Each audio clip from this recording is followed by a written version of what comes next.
Have you ever noticed ice floats on water? That shouldn't make sense, because normally solid things sink in liquids. Drop a rock into water, it sinks.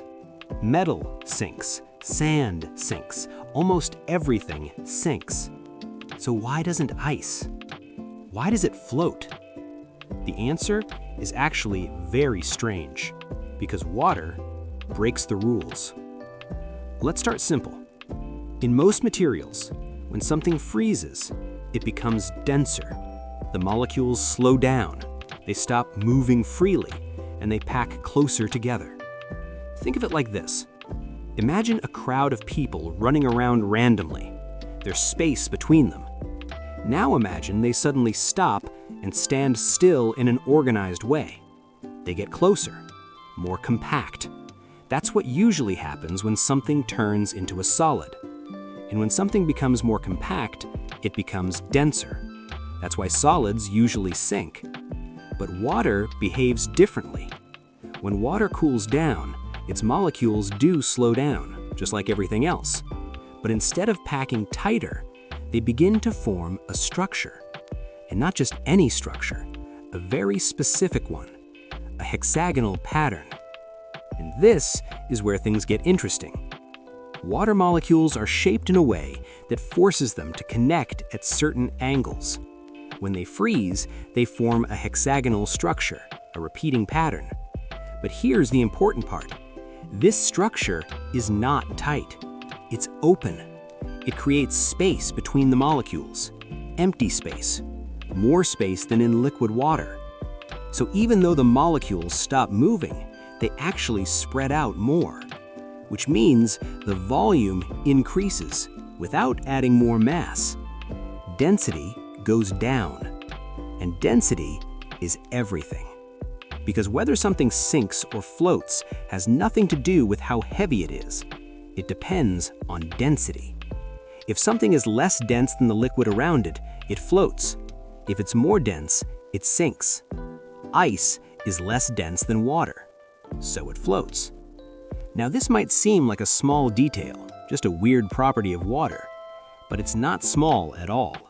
It changes everything, because this one behavior makes life possible. Think about what happens when a lake starts to freeze. The surface cools down first, and ice begins to form on top. Not at the bottom, on top. That layer of ice acts like a shield. It separates the cold air above from the water below, and it slows down the loss of heat. In other words, it insulates the water. So underneath the ice, the water stays liquid, even when the air above is freezing. And that means something very important. Life survives.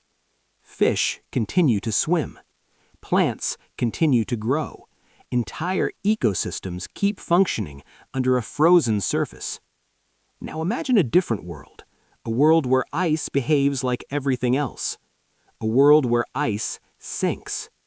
Every time ice forms, it would sink to the bottom, and then more ice would form and sink again, layer after layer, slowly building up from the bottom up, until eventually the entire lake freezes solid, from the bottom up.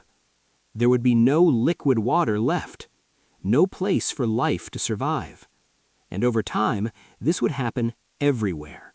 Lakes, rivers, even parts of the ocean.